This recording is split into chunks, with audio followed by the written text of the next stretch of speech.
Et ça te dit un pierre feuille ciseaux? Ok. Aïe. Non bah ça va, une revanche. Oui. Oh non, oh mais c'est toujours toi qui gagne. Non mais j'en ai marre à la fin. Ouais. Moi aussi j'aimerais bien la voir de temps en temps. Action s'il vous plaît. Non mais c'est bon, s'il vous plaît, action. action.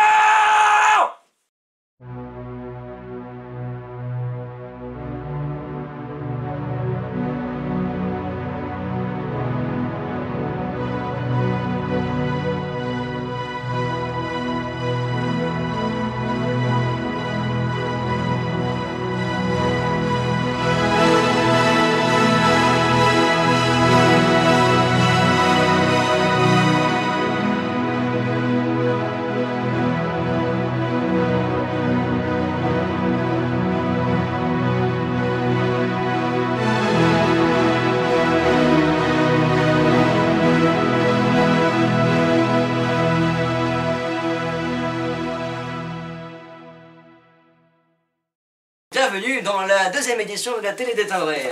Nous commencerons la journée par une interview au CIA, mais plutôt vers Paris pour une interview exceptionnelle. Nous nous rendrons ensuite sur le plateau de l'interview pour interviewer un invité que nous connaissons bien hein, et que tu me feras le plaisir d'écouter cette fois-ci Bah toujours. Hein. pour les parler de nouvelles technologies. Il fallait que j'aille aux toilettes, ok, ça ne m'ennuie pas. Continue. Nous nous retrouverons ensuite en cuisine avec Christopher pour un plat spécialement épicé. Ça semble plus tolérable que la dernière fois. Oui, bon, nous ferons un détour dans l'info du Zénith après le déjeuner sur l'avion cloué au sol de ce matin. Mais avant, nous allons découvrir une nouvelle expérience pour comment ensorceler quelqu'un avec Schweinstein et Franz Marr. Ils ne m'ont jamais inspiré de confiance, ces deux-là. Bah tu n'as qu'à ne pas regarder leur chronique. Ouais. Deux médecins amateurs nous feront ensuite découvrir leur médicament qui va changer la face du monde. Rappelons à tout à l'heure que le monde n'a qu'une seule face, à défaut que la Terre soit plate. Et très intéressant. Bref, nous finirons avec Herbert de la Croix à l'envers qui nous parlera de... Encore du haut de la fenêtre pour un truc toujours aussi intéressant. Je sens le prodige. Bah, pas comme toi. On est en plein combat entre la CIA et le KGB. Je vais demander ce qui se passe à un Américain. Excusez-moi, c'est pour la télévision. Quoi, j'entends rien. Je pense à moi, oui. Qu'est-ce qui se passe ici? On a trouvé de leur plan ils sont pas contents. Je vois bien, mais vous avez quel rôle dans tout ça, vous?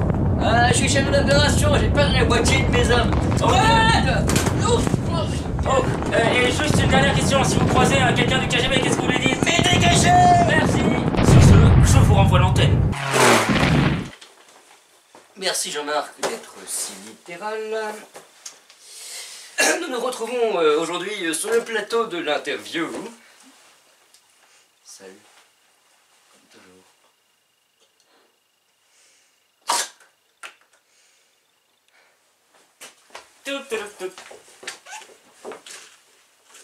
Pardon. Alors, t'as pensé quoi de ma chronique? C'était explosif, hein, on peut le dire. C'était un peu violent.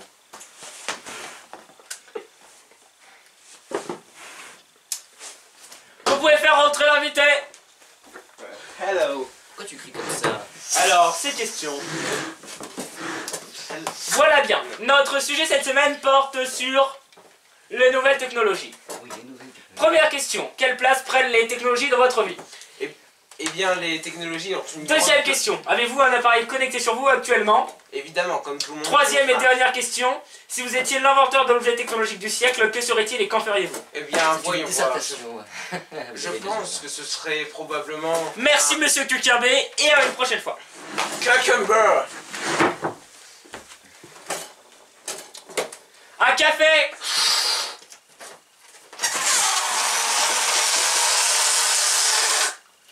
C'est bon, tu m'entends maintenant? Oh, ça va, c'est pas la peine de griller. Un café! Bonjour. Tu es en retard.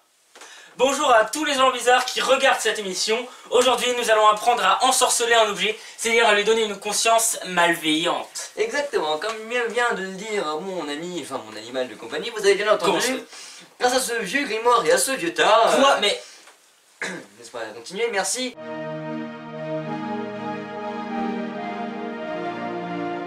Mesdames, Mesdemoiselles, Messieurs, nous interrompons notre programme pour un flash spécial. Un député très haut placé s'est fait cambrioler dans la nuit d'hier et nous avons envoyé Jean-Marc sur le terrain pour l'interviewer. Tout de suite, un flash spécial de Jean-Marc Lavoine. Et oui Michel, on se retrouve donc en direct de la résidence de ce pauvre paysan qui a été cambriolé. Nous allons donc essayer d'avoir des informations supplémentaires sur ce cambriolage. Nous voici donc devant la résidence de ce député pour attendre et avoir des informations supplémentaires. Y'a quelqu'un? Ah ouais, blanc, j'arrive. Voilà, T'as compris? Député, pute. Pardon. Bon, vous y arrivez là ou comment ça se passe? Ah, ça se verrouille depuis le cambriolage, hein. Donne un coup de pied. Attendez. Eh oh, calmez-vous. Ça va mieux? Un autre coup de pied. Allez, Donne un autre coup de pied. c'est pas si ouvert. Eh oh, calmez-vous. C'est... Je raconte le pied, c'est bon. Oh, ouais. Alors, nous venons, v'là petit point, le cambriolage. Cambriolage, ouais, cambriolage, c'est terrible, hein. Ils m'ont fait voler mon râteau. Vous vous êtes fait voler mon râteau? Ouais, mon râteau, c'est insupportable, franchement. J'étais sûr que vous posez là. À 7 ans, hein. Vous voyez, j'ai soumis un appel ce matin, et c'était pas un appel. Ah oui, effectivement. Ouais, franchement, je suis déçu, hein. Ah bah Qu'est-ce vous que- l'avez trouvé votre râteau. Ah bah oui, c'était bien vrai. Bon, merci, hein. Salut. Aucun problème. Au revoir. Vous connaissez la sortie? Et voilà Michel, c'est donc malheureux, cet homme ne s'était pas fait cambrioler, mais nous avons assisté à un râteau. Il s'est donc pris un râteau en direct. À vous, tout de suite, au studio. On se retrouve tout de suite dans l'info des élites, après Sans sculptes et occultes. Mais avant tout, la pub. Je disais, la...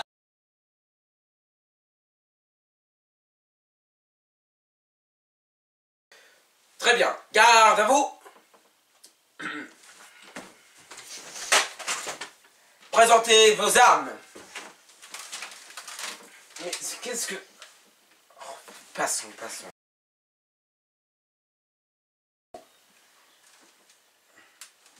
Ah oui.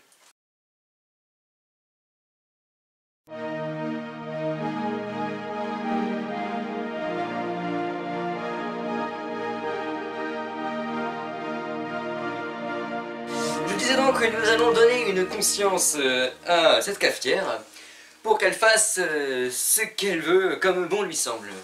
Comme mon mal lui semble du coup plus. Ah. Pour cela, nous allons avoir besoin d'une cafetière ou d'un quelconque objet à ensorceler. Bien évidemment. Comme c'est un maléfice de bas niveau, il ne marche pas sur les humains ou tout autre être vivant ou réanimé. Absolument, comme vient de dire mon animal de compagnie, Mais encore une fois, ça ne marchera pas sur les êtres vivants, donc pas, quel que soit leur QI, ça ne marchera pas. Par exemple, toi, Pourquoi moi?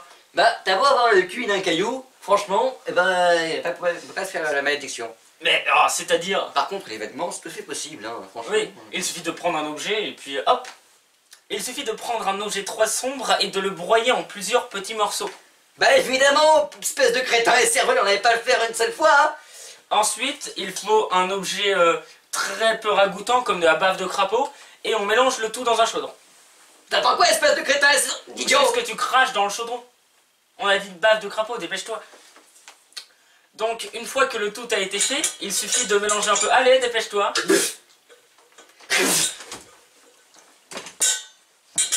Une fois que le tout a été mélangé, il suffit de tout balancer sur l'objet ensorcelé. Mais avant, il faut faire une incantation. Une incarnation. Pourquoi une incarnation? Une incantation à prononcer à Mais haute non, voix. une incarnation. L'incarnation. Incarner la malédiction dans l'objet. Mais pour l'incarner, il faut faire une incantation. Absolument. Bah voilà, c'est ce que je t'ai dit. Donc, il faut se servir donc des deux objets. Donc je propose du coup corbeau pour la plume et grosse merde Corbeau, grosse merde. Non. On va prendre chaudron corbeau. C'est très bien, chaudron corbeau. D'accord, donc ensuite il faut enlever toutes les consonnes, ce qui nous donne donc O. Comment ça, O? Oh, j'y peux rien. D'accord, d'accord. Donc nous allons verser ça sur la cafetière en disant O. Oui. Oh. Oh oh. Oh! Ah bon. C'est l'habitude. Oh! Oh! Et ça ne marche pas. Oh! Réessayons encore une fois. Oh. Oh, mais ça marche pas. Oh. Ah. Oh là. Oh, ah. Bon. Ça n'a pas dû marcher parce que normalement il y a un rire de gobelin pour dire que la malédiction a fonctionné. Ah, je vais morfler. Bon bah au moins on aura recolorer la cafetière, c'est sympa hein. En noir, ouais, c'est pas mal. Schweinstein? Où est-ce qu'il est passé encore cet abruti? Schweinstein! Viens ici! Bonjour à tous ceux qui viennent nous rejoindre, il est midi, rien n'est calme. Oui, effectivement, la situation dégénère à Orly, tous les avions sont cloués au sol. Les employés sont devenus complètement marteaux. Le chef de l'administration a déclaré que c'était un vice. Il ne manquerait plus qu'il pète un boulon. 2 secondes les gars, c'est mal cadré. Bon voilà, c'était Michel et Jean-Marc dans l'Enfant du Zénith. Tout de suite la recette de Christopher. Juste après une...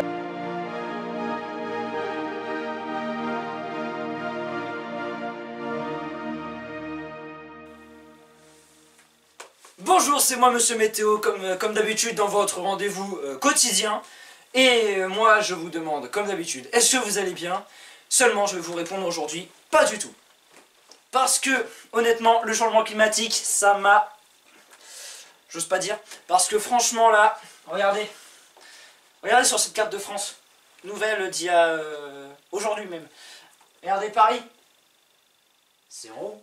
À Lille. Comment c'est possible ça? Et Lille, c'est parti en bas. On pourra plus dire les ch'tis. Marseille, c'est parti à Bordeaux.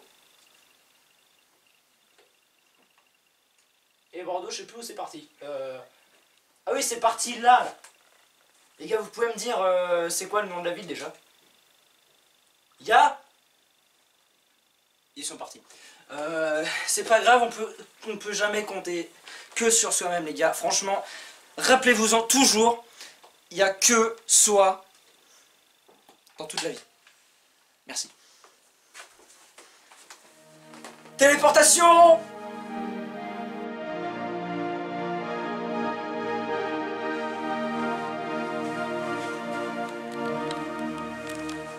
Salut les cuistots. Aujourd'hui, on va préparer un plat épicé. Pour cause, on va faire une tarte aux poissons et aux épices. Alors, comme ingrédients, vous allez avoir besoin de 2 types de poissons, peu importe, d'un poulpe frais, hein, de crème fraîche, un pot ça suffit, de 2 œufs et de safran, ainsi que de cumin. Ça donne du goût, c'est bon. Alors, donc vous commencez par prendre un saladier dans lequel vous mettez les poissons. Hein, vous pouvez les mettre avec les arêtes, hein, ça permet de donner une petite texture. C'est un petit peu amer, mais ça passe. Alors, vous les mettez tous, vous mélangez, pas avec la main, avec une cuillère. Ensuite, vous allez prendre une pâte que vous allez mettre dans une assiette. Hop. Vous allez bien écarter sur les côtés pour pas que le liquide sorte. Vous allez mettre dans le saladier où vous avez mis le poisson du cumin et du safran. Hein. C'est bien le safran, ça donne du goût. Hop. Mais voilà. Ensuite, vous allez verser le liquide. Ensuite, où est-ce que j'en ai été? Ah oui, donc vous mettez du cumin et du safran. C'est bon, le cumin, ça donne du goût. Vous allez prendre le poulpe, le découper et ensuite le poser. Donc c'est pas grave s'il est encore vivant, de toute façon ça ne cuit pas en poulpe. Alors hop, Ensuite, vous ajoutez... Est-ce que j'ai pensé aux épices? Bon, de toute façon, hein, les épices, c'est toujours bon. Donc, on ajoute du cumin et du safran. Un ou deux petits piments, parce que ça donne du piquant, c'est exquis. Alors, voilà. Vous allez ajouter de la mozzarella. Hop, que vous allez disperser de manière un peu logique hein, dans le plat. Puis, les épices, du cumin et du safran. Parce que le cumin, ça donne du goût. Et voilà. Ensuite, vous allez mettre tout ça au four pendant 1 heure à 120 degrés. 1 heure, c'est un peu long quand même. Bon, on va le mettre à 480 degrés pendant un quart d'heure. Allez, c'est parti. Et voilà, nous allons maintenant attendre pendant les 15 minutes et demander à nos invités spéciaux de goûter à notre magnifique plat. Et voici pour messieurs. C'est ça, épicé, hein? Oui. Ça donne très envie. Ah, je suis pas trop d'accord, moi. Je suis un professionnel pour on parle d'épicé. Non, tout à l'heure, quand j'avais le poulpe, il était encore vivant. Le poulpe? Oui, il a dit dans la recette qu'on pouvait le prendre vivant, mais... Le poulpe? Ah oui, il y a du goût pour donner de la texture. Intéressant. Je veux voir ça. Ça donne la chose un peu élastique. Vraiment...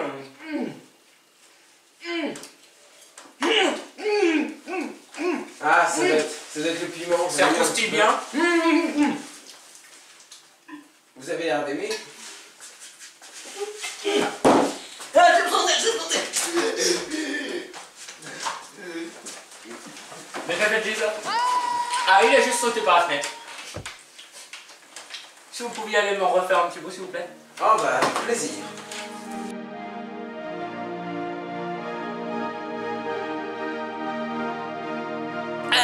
Bonjour à tous, alors aujourd'hui on se retrouve pour un micro-trottoir. Alors on est en direct, on va encore poser une question avec un haut point de vue philosophique à des passants. Alors on est parti directement, on n'a plus qu'à attendre que quelqu'un arrive. Oh. Monsieur, faites attention au mur. Ah, il faut le contourner. Oui. Non, il est toujours là. Bon, venez plutôt arrêter de faire vos gamineries. Hello. Bonjour. Alors, aujourd'hui, je vais vous poser une question avec un haut point de vue philosophique. Est-ce que vous êtes prêts? Quelle était la pomme qui est tombée sur la tête de Newton? Est-ce que cela a une influence géopolitique et physique sur nos études actuelles? Eh bien, d'après moi, cette histoire de pommes. Ouais. C'est en rapport avec les dieux de la mort, car les dieux de la mort aiment les pommes. Hein, donc, le mort a essayé de tuer Newton pour éviter aux terriens de découvrir la science. Et du coup, en fait, la Terre était destinée à mourir, comme beaucoup d'autres planètes, comme les Martiens qui sont tous morts à cause de ça. Et si jamais c'était une citrouille qui était tombée sur sa tête, bah il se serait transformé en Jacko le gars là, avec la tête de citrouille. Eh bien non, s'il avait reçu une citrouille sur la tête, il serait simplement mort, c'est idiot. D'accord, et si c'était une enclume qui était tombée sur sa tête et qu'il était vivant, et ben ça voudrait dire que désormais toutes les lois de la gravitation, c'est que dès que tu lâches un objet, l'objet tombe et fait un trou dans le sol. Et non, ça voudrait dire que l'homme résiste aux enclumes. Et donc on peut jouer à balancer des enclumes sur les gens sans qu'ils meurent. Oh, ce serait comme les batailles de boules de neige. Exactement, et C'est là cool, on ferait des bonhommes d'enclumes. Oh, génial. Et ben merci beaucoup, à bientôt. Si on vous recroise, vous êtes quelqu'un avec vraiment un point de vue hautement philosophique. Alors on se retrouve à bientôt en direct des studios pour un direct directement direct. Là. Ouais. Bonjour à tous, alors aujourd'hui on se retrouve pour une chronique philosophique. Je vais parler des rebords de fenêtre, donc c'est un sujet qui a déjà été abordé par mon confrère. Oui, alors c'est les rebords de fenêtre. Donc d'ailleurs il y a quelqu'un dans cette télévision, je ne citerai pas son nom, qui s'amuse à jeter les gens depuis les rebords de fenêtre justement.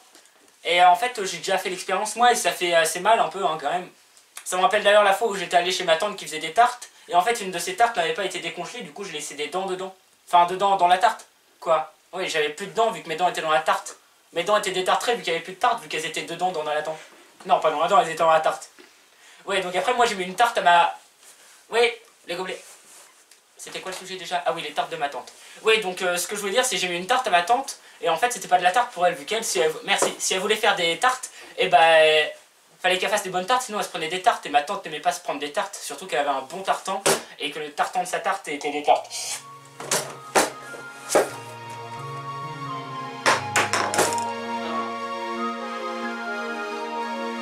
Mesdames, mesdemoiselles, messieurs, nous espérons que cette émission vous aura plu. Ouais. Alors, nous allons vous demander expressément, s'il vous plaît, de bien vouloir vous abonner. Ah, et puis, si vous voulez, partagez les vidéos. Parce que c'est bien de s'abonner, oui, c'est très pratique. Mais si vous ne les partagez pas, enfin nous,